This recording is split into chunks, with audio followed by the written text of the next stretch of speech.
Mesa de debates. Apoio Unimed. Unimed Juiz de Fora. Construindo hospital só para você. Sindicomércio Juiz de Fora. Fazendo dos seus associados um comércio forte, moderno e empregador. Premium FM. Sintonizada no seu bom gosto.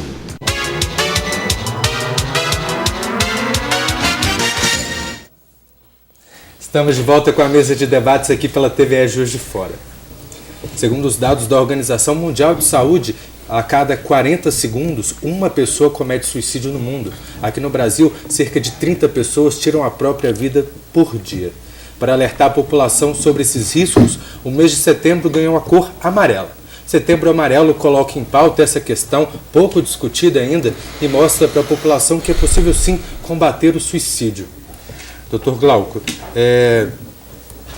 o amarelo, ele faz alusão ao amarelo do semáforo, né, de alerta. Uhum. E como que o senhor avalia essas discussões que surgiram depois que a campanha se iniciou? Porque antes não se falava muito sobre suicídio, né? Quais são os impactos dela? Não se podia falar, nem se divulgar. O Setembro Amarelo realmente faz alusão ao sinal de alerta. Alerta por quê?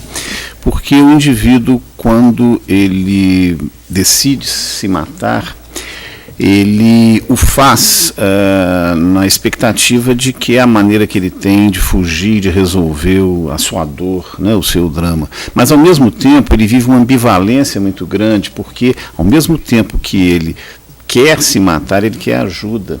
Então, daí o sinal amarelo. Amarelo por quê? Porque de cada 10 suicídios, 9 são evitáveis. 9 são evitáveis. Então, esse sinal de alerta, se a gente puder perceber esse sinal amarelo, a gente vai evitar um dano muito grande. O suicídio hoje é um problema grave de saúde pública no mundo, né?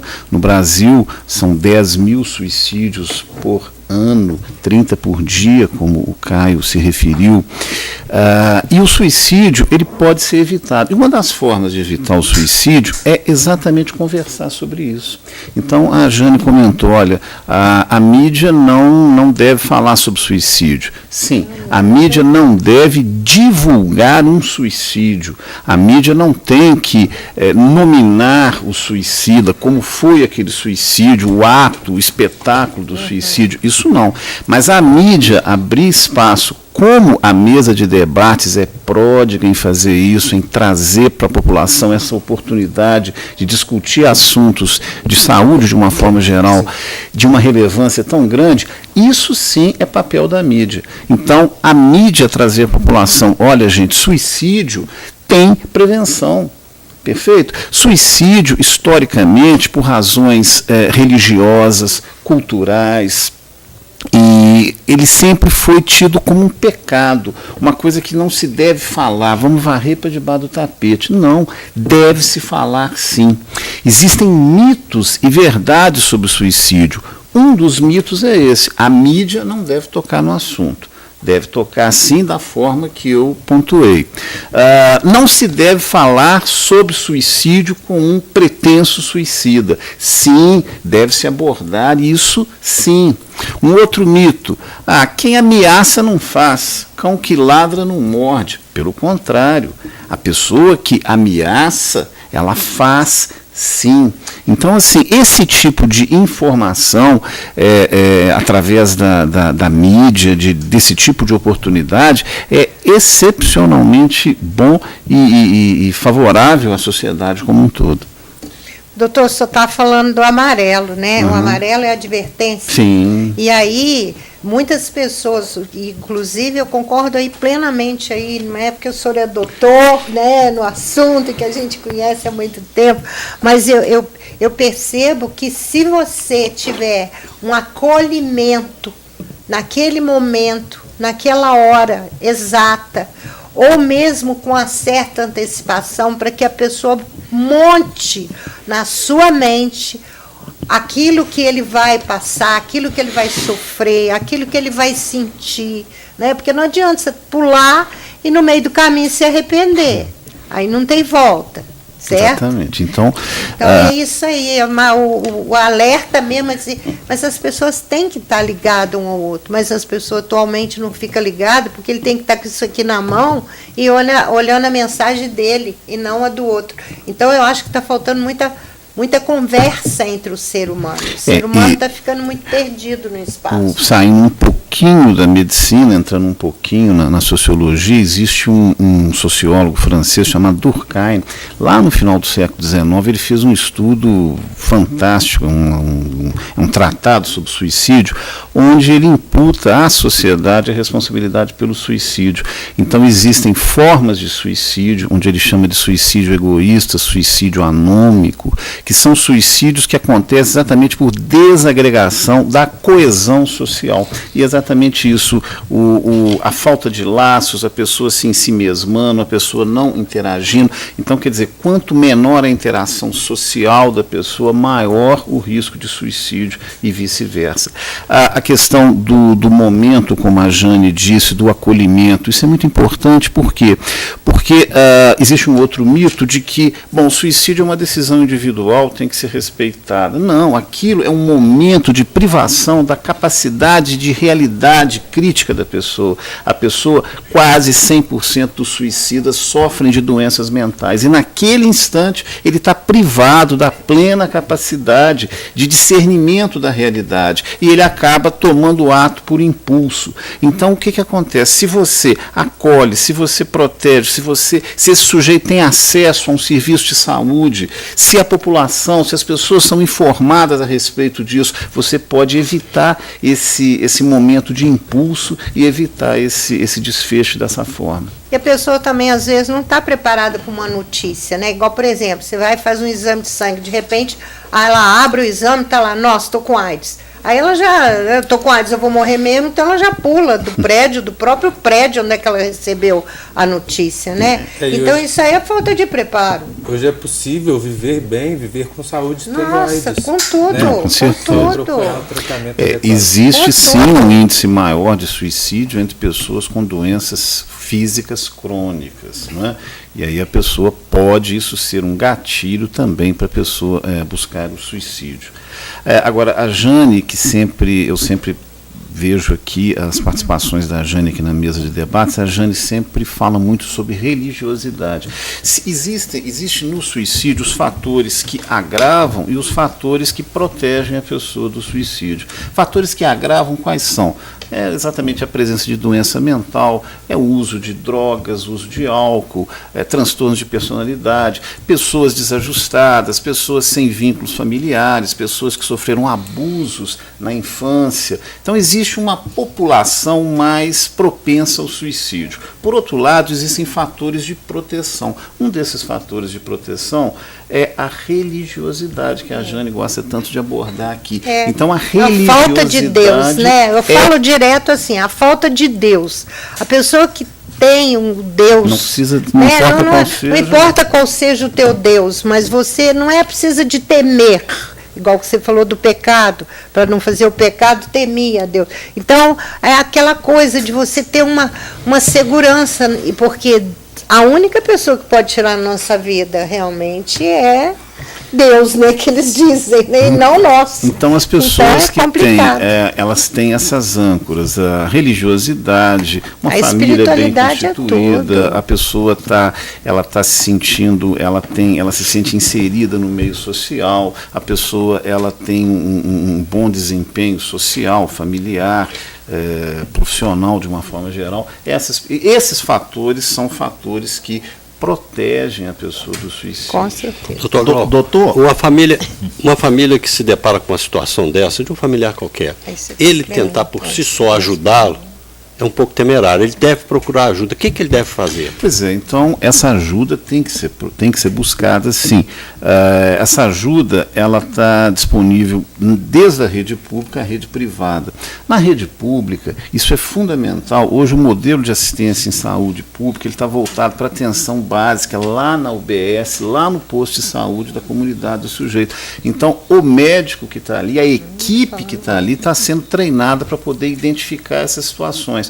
Então, se você percebe isso na sua comunidade, você pode buscar ajuda no seu posto de saúde. Entendeu? Ali na atenção primária você já pode receber o acolhimento devido para isso, né? Na rede privada existe atendimento psiquiátrico, né? 24 horas, pronto-socorro, clínica para isso. E assim, não necessariamente a pessoa precisa de uma clínica ou de uma internação, mas ela precisa de uma avaliação especializada, sim. Porque se há indício do risco, a possibilidade é muito grande. E tem sinais que é possível se perceber? Tem sinais. Olha, a dor de uma pessoa que decide se matar, e o diagnóstico mais comumente relacionado ao suicídio é a depressão, a dor é uma dor que nenhum de nós já experimentou. Se você imaginar, a maior dor que você já sentiu na sua vida, ela é tanto em grau quanto em qualidade diferente que a dor psíquica que uma pessoa deprimida sente. Então, a dor para ela é uma dor intolerável, infindável e da qual ela não tem saída. Então, é uma situação onde a pessoa demonstra uma profunda tristeza, né? E um dos sinais, por mais paradoxais que seja, é o seguinte: a pessoa, de alguma forma, vem manifestando esse comportamento de uma tristeza profunda, de uma apatia, de uma inibição, e, de repente, essa pessoa começa a dar sinais de melhora, sem tratamento. Ela começa a ficar esperta, ela sai, vai resolver um problema no banco, deixa uma coisa ou outra organizada. Aquilo é um prenúncio certo de que ela tomou a decisão de se matar e está deixando as coisas mais ou menos preparadas para aquilo. Esse é um dos sinais. Lidiane, o caso é feio. A gente estava falando sobre esses fatores, né, que levam à depressão e, consequentemente, o suicídio. E a população idosa sofre muitas vezes do abandono, da incapacidade física, às vezes até psicológica por causa da idade. Como que você percebe esse assunto, se isso é uma realidade dentro do grupo dos idosos que você está submersa? Então, como o Dr. Glauco mesmo disse, é uma questão ainda que traz muitos tabus. Quando a gente fala ou pensa em suicídio, a gente imagina ou faz uma associação a pessoas jovens com esses atos. E a gente esquece do idoso. Quando ele começa a se autonegligenciar, não tomar medicação, ou a ter um isolamento fora do considerado normal, a pessoa tem que ficar atenta, dentro ou fora de uma instituição. Quando eu trabalhei numa ILPI, a gente sempre ficava atento aos 3 primeiros meses que aquela pessoa chegava no local. Independente do motivo que levou aquele idoso ou aquela idosa para o processo de institucionalização, os 3 primeiros meses eram os fundamentais. Porque ali ela está chegando, então ela está num ambiente novo, ela ainda não conseguiu processar toda aquela situação. Ela está com pessoas diversas, com idosos diferentes dela, e aí a gente, né, enquanto profissional, tem que ficar atento a isso. Há sempre um declínio psicológico, um declínio cognitivo, que ele é inevitável, ele acontece. E aí a equipe tem que estar preparada para que esse idoso, essa idosa, saia desse declínio. O nosso trabalho enquanto conselho, enquanto coordenação do fórum, é justamente olhar para essa instituição o que ela pode oferecer enquanto cuidado com o idoso, mas principalmente enquanto cuidado com aquela pessoa que cuida. O cuidado ele é importante para esses dois segmentos, o usuário e o trabalhador. Se você cuida de quem está cuidando, essa pessoa, ela cuida melhor daquele idoso, daquela idosa. E aí essas situações, elas podem sim ser evitadas. Bom, o nosso programa está chegando ao fim. Eu só queria saber se ainda em setembro, né, a gente já está se aproximando do fim, vai ter alguma outra atividade para marcar a campanha de setembro? Não, existe... Na verdade, eu estou aqui em nome da Secretaria de Saúde, o Departamento de Saúde Mental, ele vai fazer na quinta-feira agora um ciclo de debates com o objetivo de exatamente ampliar a capacitação dos profissionais de saúde, né, que em várias frentes, seja na atenção primária ou secundária, estão possivelmente em contato com esse tipo de população. Quinta-feira no auditório da Vigilância Sanitária. Perfeito. Bom, eu queria fazer um parênteses aqui para agradecer, né, o troféu que nós recebemos da Guarda Mirim, né, em nome para a TVE, né, em meu nome. E a gente quer agradecer aqui a presidente, a Joanira, nossa colega, a doutora Joanira, né, de ter lembrado no nosso nome, e em homenagem à TVE que, né, conforme o doutor Glauco falou, tenta levar conhecimento e informação ao maior número de pessoas de Juiz de Fora e região. Então, nós estamos aí agradecendo pessoalmente, né, o troféu que a Joanira nos mandou. Meu muito obrigado. Né? Bom, eu gostaria de agradecer muito a participação de todos vocês. Muito obrigado pelas informações que vocês trouxeram, sucesso nos projetos. Eu gostaria também de agradecer você aí de casa que acompanhou o nosso programa.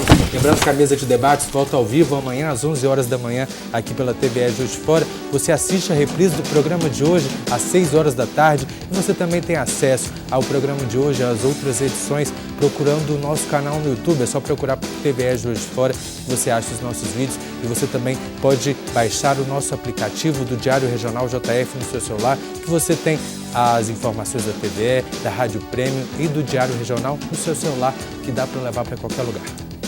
Muito obrigado pela companhia, uma ótima tarde e até amanhã.